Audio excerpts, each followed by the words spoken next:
네, 벌써 이제 세월이 많이 지났습니다. 그래서 어느덧 이제 2023년도 12월이 되었습니다. 그리고 이제 저희들 교회력으로 보면은 이제 그 대강절이 되겠습니다. 그래서 이제 성탄을 준비하는 그러한 계절이 왔습니다. 오늘 저희들은 이 대강절을 맞이하면서 오늘 이 룻기의 말씀을 통해서 하나님께서 어떻게 우리 가운데 소망으로 찾아오시는지를 다시 한번 우리가 깨닫기를 원합니다. 여러분, 성경 역사에서 사사시대라고 있습니다. 하나님의 커다란 계획이 이제 출애굽과 그리고 가나안 정복으로 성취가 됩니다. 이스라엘 백성들은 하나님의 백성으로서 하나님께서 약속하신 젖과 꿀이 흐르는 가나안 땅에 정착하여서 이제 평화로운 삶을 살게 되었습니다. 그런데 인간의 악함 때문일까요? 이스라엘 백성들은 하나님의 말씀을 따르지 않고 각자 자기 생각에 옳은 대로 살기 시작합니다. 사람들의 마음에 어두움이 들어워지고 하나님을 더 이상 찾지도 않고 하나님을 찾아도 형식적인 관계로 남게 됩니다. 이들은 하나님을 떠나면서 이제 욕망의 질주를 시작합니다. 그리고 하나님의 계획에서 벗어난 그러한 삶을 살게 됩니다. 하나님의 뜻을 따르기보다는 더 잘 살고 더 편하게 욕망을 채우는 삶을 추구하기 시작을 합니다. 바로 이때가 사사시대입니다. 하나님이 없는 시대. 하나님이 있어도 그 마음에 경건의 모양만 남아있고 흔적만 남아있고 경건의 능력이 사라진 시대. 바로 그러한 시대가 바로 사사시대입니다. 그 마음속에 참된 믿음을 가지고 살아가는 백성들이 아니라 종교적인 삶을 살아가는 사람들만 남아있는 시대. 바로 이때가 사사시대입니다. 바로 이 시기에 아까도 말씀드린 것처럼 이 룻기가 기록이 되어져 있습니다. 지금 이 룻기는 이제 하나님을 떠난 땅에 기근이 찾아오는 것으로 시작을 합니다. 여러분들, 우리가 여러분들이 하나님에 대한 하나님의 존재에 대해서 어떻게 생각하시는지 모르겠습니다. 신앙생활을 저희들이 각자 나름대로 하고 있는데 과연 우리 각자가 내 자신이 생각할 때 하나님이 어떤 하나님으로 우리가 생각하고 계십니까? 그런데 분명한 것은 하나님을 떠난 땅에 기근이 찾아온다는 사실입니다.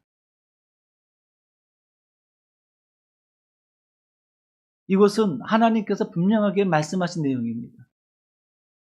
그래서 이런 얘기가 있잖아요. 교회가 살아있으면 그 교회가 있는 나라는 번성하고 하나님의 축복 가운데 살아가고 가겠지만 하나님을 떠난 나라는 가난하고 못 살고 그리고 고통스럽게 살아가는 모습을 볼 수가 있습니다.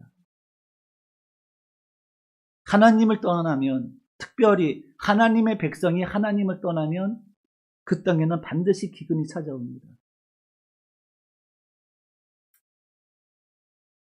지금 이 사사시대는 바로 하나님을 떠난 하나님의 백성들이 살고 있는 그 시대라고 말씀을 드렸습니다.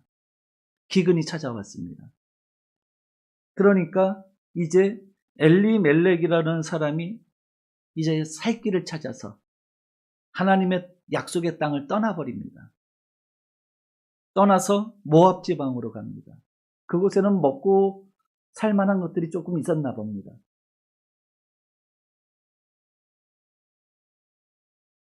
그리고 그 땅에 가서 두 아들을 이 모압의 여자들과 결혼을 시킵니다. 이제는 조금 뭔가 이방 땅, 모압 땅에서 좀 뭔가 좀 나름대로 살만하다고 생각이 되어질 쯤에 뜻밖의 더 큰 불행이 찾아옵니다. 엘리멜렉 본인은 물론이고 두 아들이 죽습니다. 왜 죽었는지는 성경에 기록되어져 있지 않습니다. 죽어요. 결국 그 당시 고대 근동 지방에서의 그 여성의 위치를 생각한다면 이들에게는 더 이상 소망이 없습니다. 이 여인들 세 사람이서는 먹고 살 길이 완전히 막혀버렸습니다. 바로 그때에 이 엘리멜렉이라고 하는 사람의 부인이 나오미가 어떤 소식을 듣는데 그게 뭐냐면 하나님께서 자기 땅을 돌보셔서 베들레헴에 양식을 주셨다는 소식을 듣습니다. 그러니까 이 나오미가 이제 결단을 하는 거죠. 아, 다시 고향으로 돌아가야 되겠다. 고향이 어디죠? 베들레헴이죠. 베들레헴을 우리말로 하면 떡집입니다. 떡집. 떡이 있는 곳으로 돌아가자 해서 이제 베들레헴으로 돌아가려고 하는데 가려다 보니까는 처리해야 될 문제가 하나 남아있어요. 그게 뭐냐면 두 며느리예요. 자녀도 없이 홀로 된 과부된 두 며느리가 있어요. 이 며느리의 문제를 해결하고 가야 되는 거예요. 그래서 이 나오미가 두 며느리를 불러서 앉혀놓고 이야기합니다. 이미 우리 가정에는 소망이 없다. 그래 너희들은 젊었으니 다시 너희 그 아비 집으로 돌아가라. 이렇게 이야기를 해요. 그래서 다시 새 삶을 살아라. 오늘 그 얘기가 나오는데 여기서 중요한 얘기가 하나가 덧붙여 있어요. 무슨 얘기를 하냐면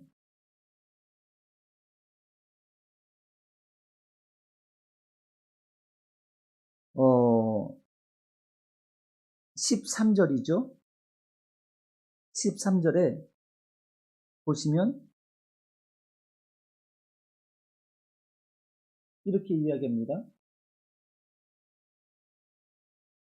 나에게는 소망이 없다는 거예요. 그러니 여호와의 손이 나를 치셨으므로 나는 너희로 말미암아 더욱 마음이 아프다. 그러니 너희는 돌아가라는 거예요.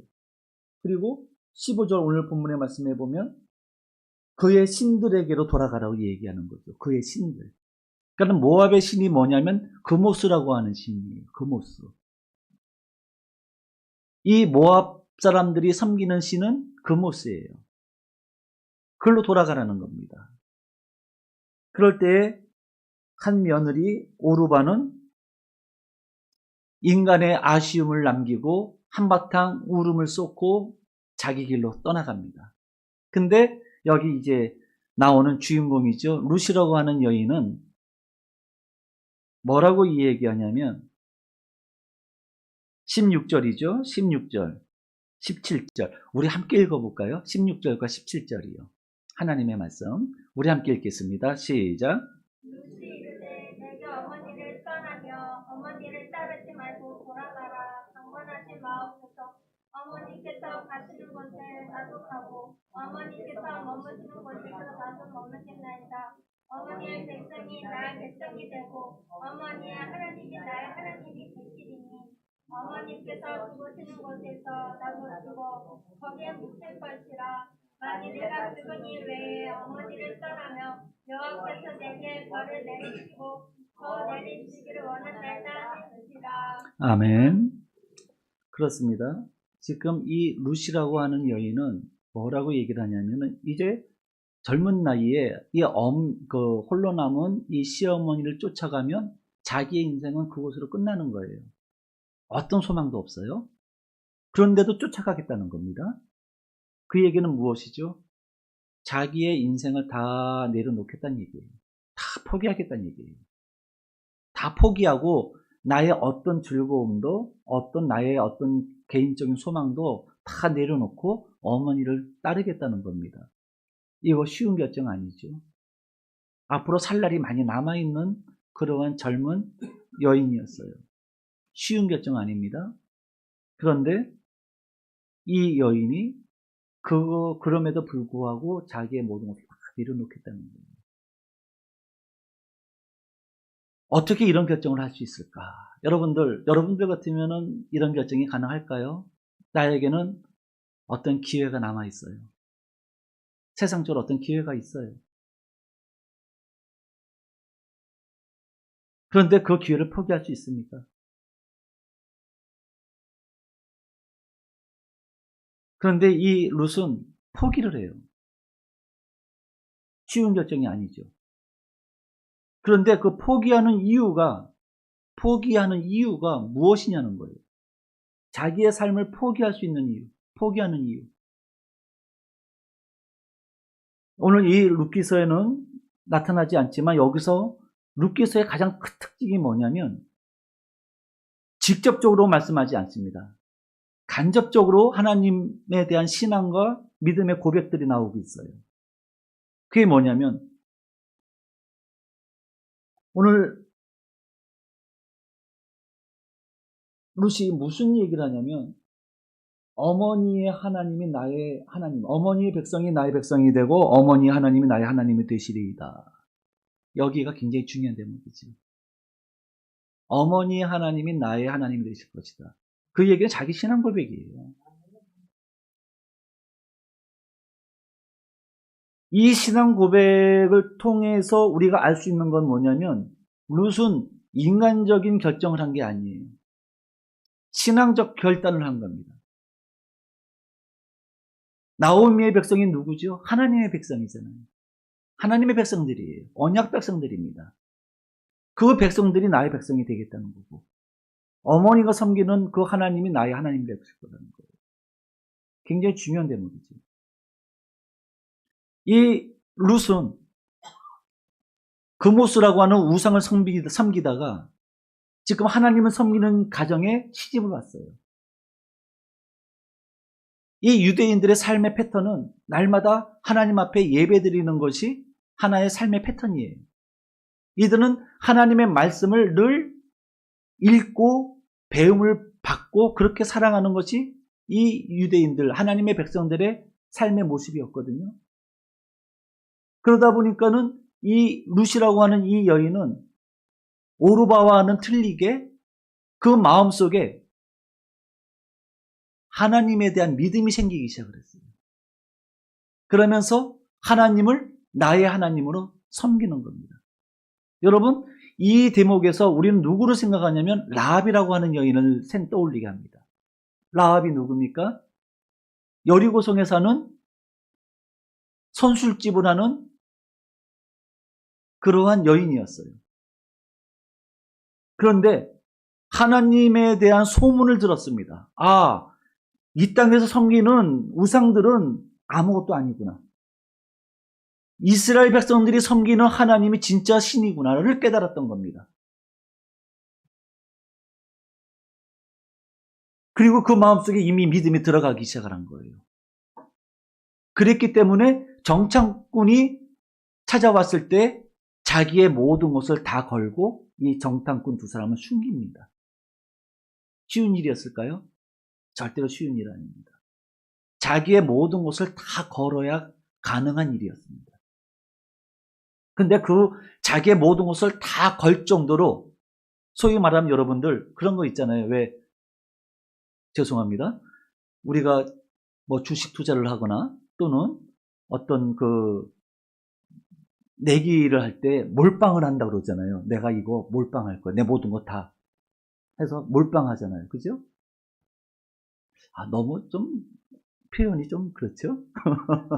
그런데 그런 것처럼 자기 나름대로 확신이 있어야 그게 가능한 거예요. 모든 것을 다 걸 수가 있는 거예요. 라합에게는 이미 하나님이 전부였던 거예요. 그러니까 자기의 모든 걸 다 걸 수가 있었어요. 그런 것처럼 이 룻도 마찬가지예요. 하나님이 전부였기 때문에 자기의 모든 것을 다 걸었단 말이에요. 다 내려놓은 거예요. 여기서 우리는 하나님이 전부인 사람들에게서 나타나는 몇 가지 모습을 찾아볼 수가 있습니다. 첫 번째는 이들은 모두 연약한 자들이라는 사실이에요. 저는 역사적으로 영국의 부흥, 그 다음에 인도의 부흥, 그 다음에 미국의 부흥, 그리고 우리 한국의 부흥을 이렇게 역사를 보면은 그 부흥의 역사를 보면은요, 노테르담의 그 웅장한 그 성전에서 부흥이 시작된 게 아니라는 사실을 역사적으로 확인합니다. 부흥은 어디서 일어났습니까? 아주 연약한 자들의 모임, 아주 가난하고 연약한 자들을 통해서 부흥이 일어난 것을 확인할 수가 있습니다. 저는 그것 때문에 그런지 몰라도 하나님께서 목회를 시작할 때 그것을 보게 하셨어요. 그래서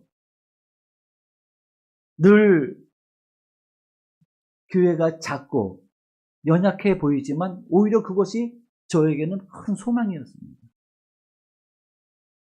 약할 때 약한 곳에서 하나님께서 역사하신다는 그 믿음이 하나님께서 주시더라고요. 그러다 보니까 약한 것이 한탄스러운 게 아니에요. 불편할 수는 있겠지만 그것이 절망으로까지 나를 이끌어가지 않더라고요. 저를. 오히려 그것 때문에 오히려 더 힘이 생기는 거예요. 소망이 생기는 거예요. 내가 약하기 때문에 소망이 생기는 거예요. 하나님께서 역사하시겠구나. 하나님께서 역사하시겠구나. 그런데 이것이 하나님의 성경을 보면은 하나님의 섭리가 그렇게 흘러가고 있습니다. 여러분, 가인과 아벨을 아시죠? 누가 강합니까? 가인은 농사 짓는 자였어요. 아벨은 육축하는 자였습니다. 노아 시대 이전에 인간의 먹거리는 뭐였습니까? 육식이 아니었습니다. 채소였어요. 밭에서 나는 곡물이었습니다. 그러면 누가 돈을 더 많이 벌겠어요? 그 당시에 짐승, 가축이 쓰임받을 때는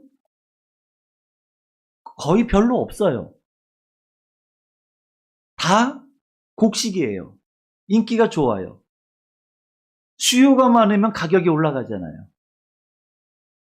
그렇게 가인은 그 당시에 아벨에 비해서 굉장히 능력도 있고 사업을 이렇게 선택할 수 있는 해안도 있고 아주 유능한 사람이었습니다.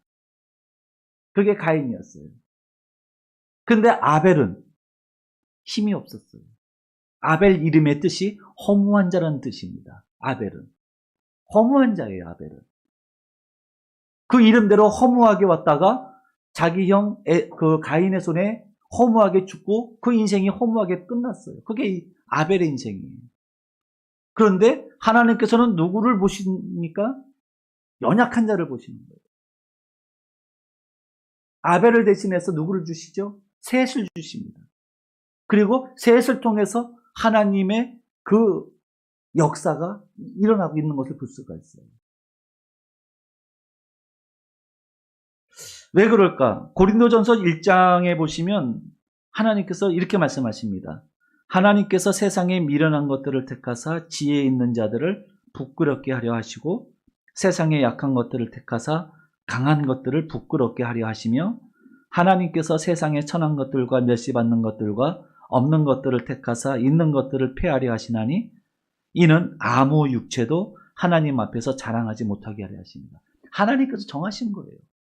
약한 자를 통해서 하나님께서는 하나님의 능력이 함께 해주셔서 약한 자를 통해서 역사하시겠다는 거예요. 우리들은 근데 어떻습니까? 자꾸만 힘을 가지려고 그래요. 자꾸만 강해지려고 합니다. 그렇죠? 세상에 살면서 강하지 않으면 못 산다고 생각을 해요. 그런데 내가 약해지면 이 세상보다 더 강하신 하나님께서 나와 함께 하셔서 나를 통해서 역사하시는 거예요. 그렇습니다. 하나님이 전부인 사람들에게서 보여지는 모습은 바로 이 연약한 자들이에요. 가진 것이 많고 아쉬울 것이 없는 사람들은 하나님을 그렇게 찾지를 않습니다.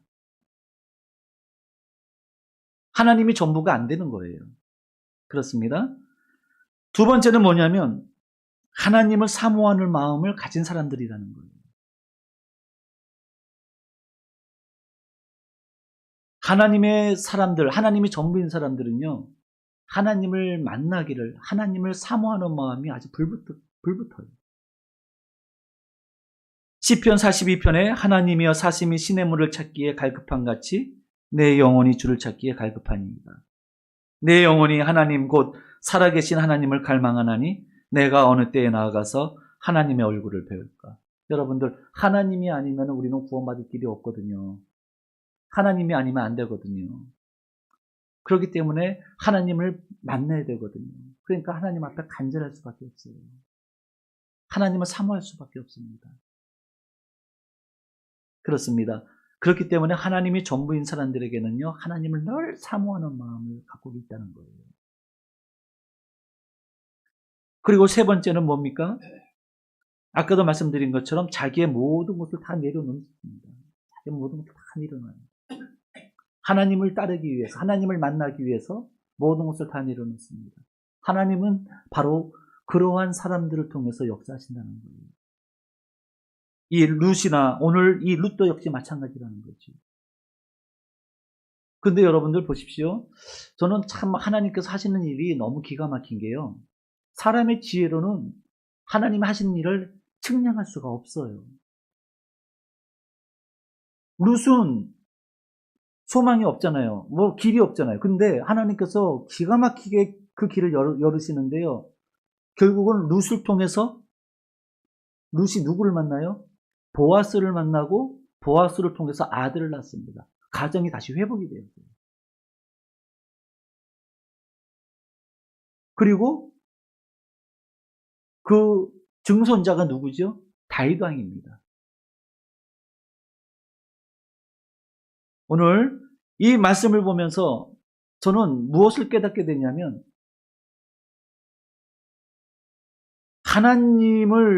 하나님께 올인하는 사람은 하나님께서 그 사람을 통해서 그 사람을 사용하신다는 거예요. 그리고 그 사람을 통해서 역사하셔서 놀라운 일을 행하신다는 것을 알 수가 있습니다. 성경의 역사에서 보시면은 이와 같이 연약한 자들을 통해서 하나님께서는 그 사람의 인생을 바꾸시고 그 사람의 가정을 바꾸시고 그리고 그 사람이 살고 있는 그 시대를 완전히 뒤집어 버리십니다. 변화시켜 버리시는 거예요. 그 사람이 하나님을 만나기 전까지는, 하나님 앞에 매달리기 전까지는 그저 세상에서 가장 연약한 자요, 세상에서는 참으로 의지할 수 없는, 세상에서는 소외된 자로 살아갈 수밖에 없었겠지만 그렇게 간절하게 하나님을 찾는 자에게 찾았을 때 하나님께서 그를 만나 주심으로 하나님께서 뜻을 세우시고 그 사람을 통해서 역사하실 때 놀라운 일이 일어나는 것을 볼 수가 있습니다. 여러분, 그렇습니다. 오늘 지금 대강절을 맞이하면서 우리가 가져야 될 이 시대에 우리가 가져야 될, 하나님 앞에서 가져야 될 마음이 어떤 것인가 하는 것입니다. 우리는 과연 나는 지금 하나님을 믿지만 하나님이 전부인가? 과연 그래서 내가 하나님이 전부이기 때문에 내가 모든 것을 내려놓을 수 있는가? 과연 나는 얼마만큼 하나님을 간절히 사모하면서 살고 있는가? 한번 돌아보는 시간이 되기를 원합니다.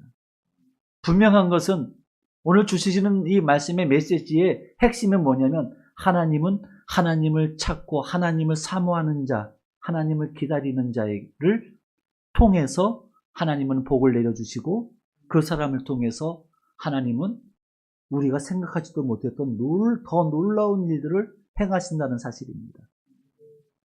그러므로 내가 약하다고, 내가 연약하다고, 내가 가진 것이 없다고 우리가 포기하면 안 된다는 겁니다.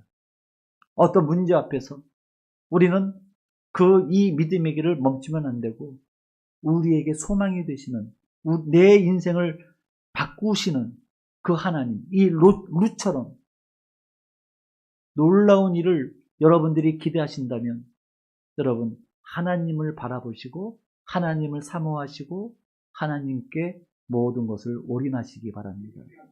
그러면 하나님께서 역사하실 거예요. 오늘 대강절 첫 번째 주일에 주시는 하나님의 메시지입니다. 기도하겠습니다. 살아계신 아버지 하나님 감사합니다.